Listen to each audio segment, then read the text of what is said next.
Hi, my name's Lisa. Welcome to the Mushroom Murder Trial podcast. This is an account of the life and crimes of Erin Patterson.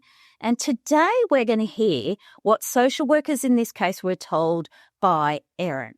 But before we start, friends, I need your help. Erin's sentencing hearing is coming up. It's 2 days in Melbourne at the end of the month. And I believe they're crucial to cover in person for this podcast because we might find out a motive or at least get more information on who she was before she met Simon, because there's a big blank zero there at the moment. Well, there's little bits, but not a lot. Doesn't satisfy my curiosity. I want to be there in the courtroom so I can bring you the most accurate, detailed updates possible. So my last trip to Melbourne for the trial was entirely self-funded. It cost me about $2,000. This time, airfares in a hotel close to the court will be about $700. I do want to thank my donors who have got me halfway there. It's so appreciated. So if you're in the position to donate, please go to Buy Me a Coffee and just lodge $5 there. That would be so great.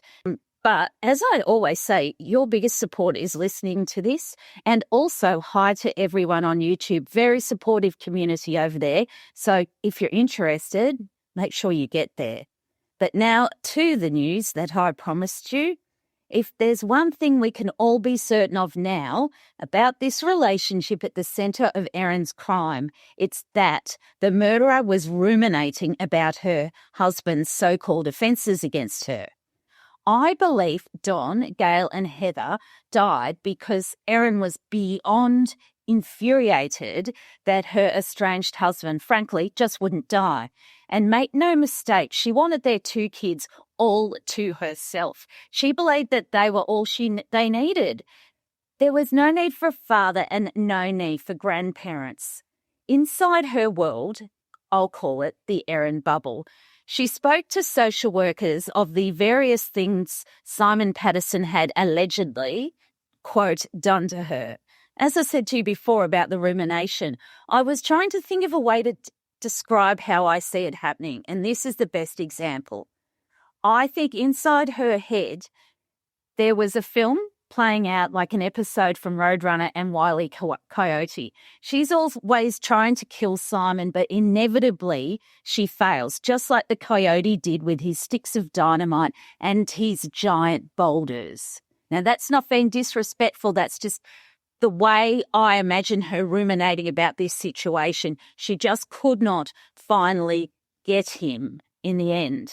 And she was so frustrated. And I think, in my opinion, that was the reason she had the lunch and invited the others over.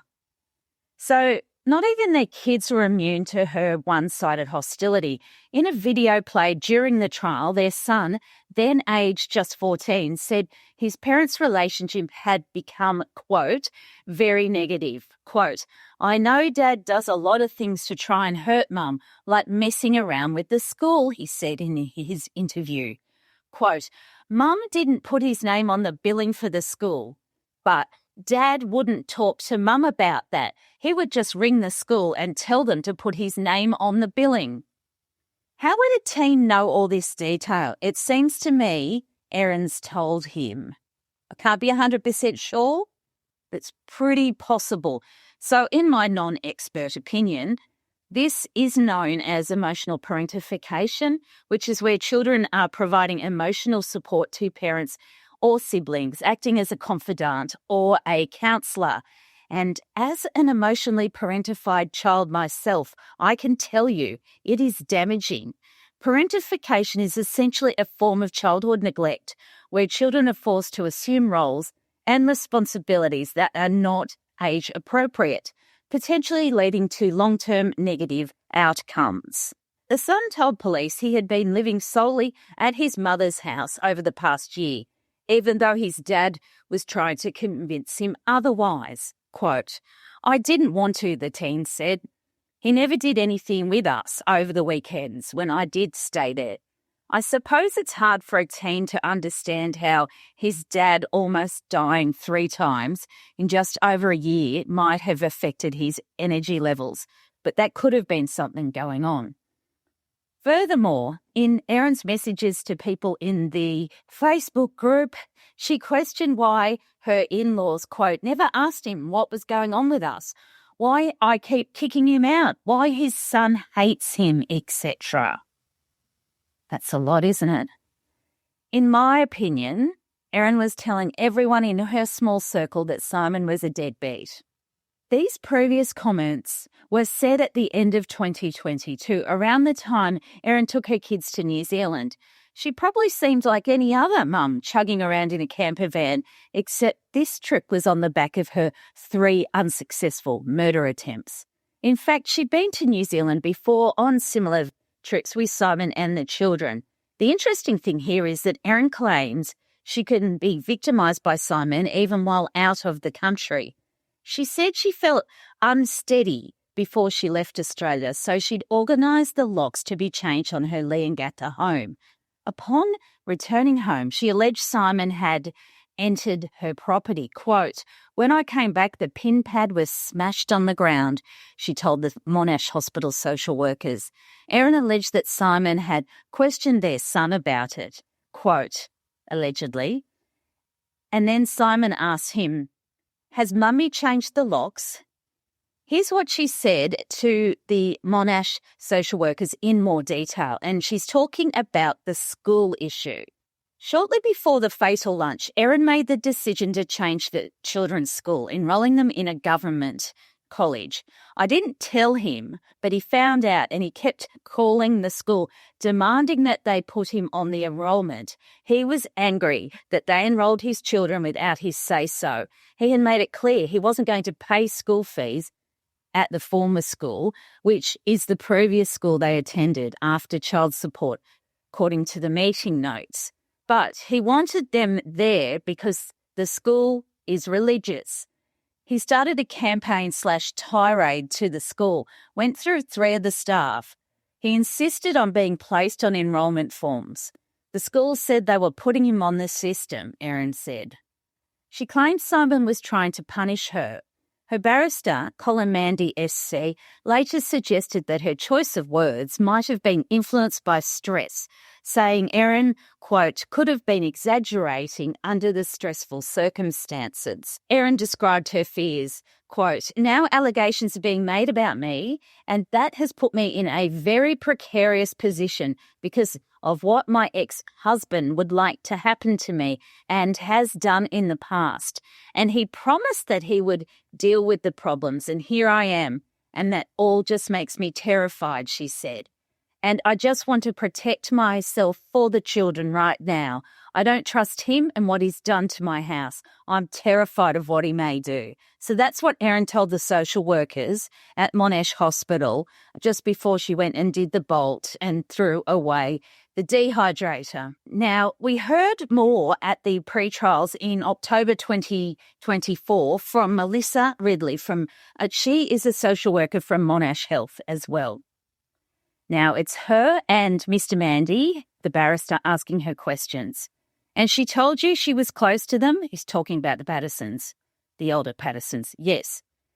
She also expressed to you fear that Simon was attempting to paint her in a negative light so that the children would be placed in his care. Answer, yes. And she told you that her relationship with Simon had not been great since about the end of 2022. Answer, yes. And that sometime in 2023 he'd stopped inviting her to extended family events. Answer, yes.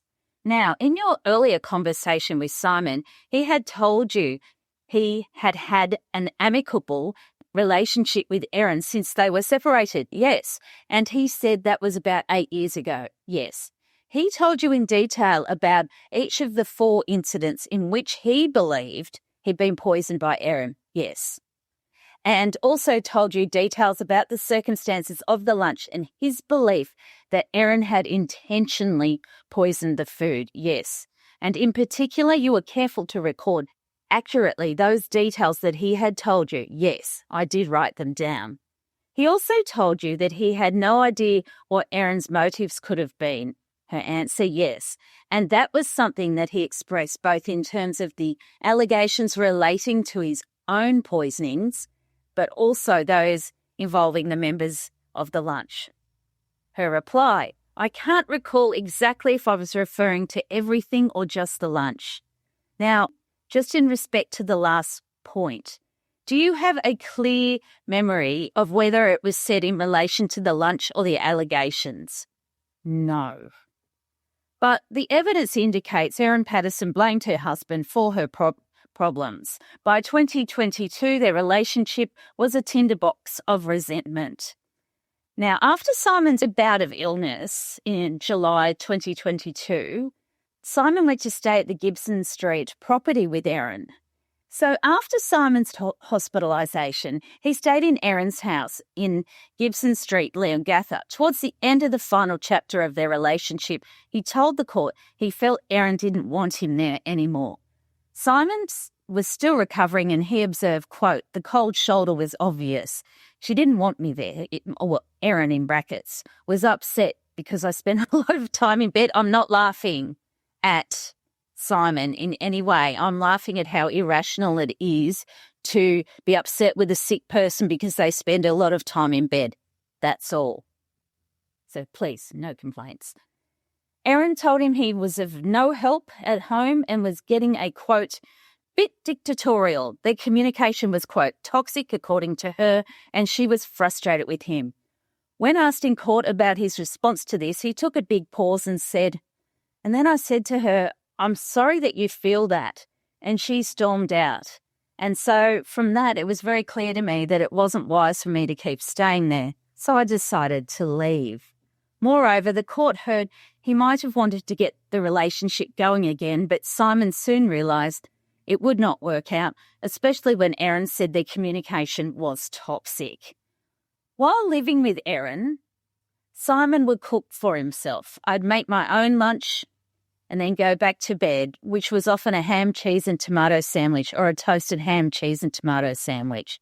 By then, well, that was probably a smart move. Now, Simon wasn't the only one who noticed what was going on with the relationship. His cousin David Wilkinson, that's Ian the pastor's son, he was speaking about Simon over the years and how he reacted to the relationship breaking down. And I always ask myself, could they have just been incompatible, or was this just a tale as old as time that got totally out of control? By all accounts, according to David, Simon grieved the loss of their relationship, even as he continued to respect Erin's choices. They maintained a cordial relationship driven largely by their children. Erin was especially attentive to their son, whom she tutored regularly. Okay, so that's quite interesting. Simon came back from WA in 2011 and did mention that they'd broken up, and the couple had done counselling over the years, but it just seemed to have escalated towards the end. So maybe at the sentencing we'll find out what is in her makeup. Everyone has different theories. Then a lot of the time people come back to there's no motive, like the prosecution had. So what are we to think? The separations were never Simon's decision, and they really did weigh heavily upon him, according to David. And he was suffering. That's his words, not mine. I think he suffered for many years because Erin said earlier, and we heard in the podcast, that she kept kicking him out. So who knows? The mystery that is Erin Patterson. But thank you for joining me today.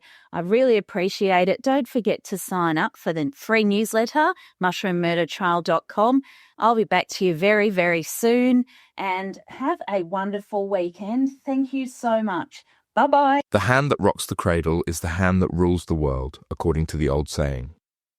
Perhaps it should be amended to include the hand that stirs the soup. One of the most basic expressions of love, preparing and serving food, has throughout history also been a favourite vehicle for the lovelorn, jealous, desperate, power-mad, or just plain mad to express their homicidal urges instead. Source: the Smithsonian Museum.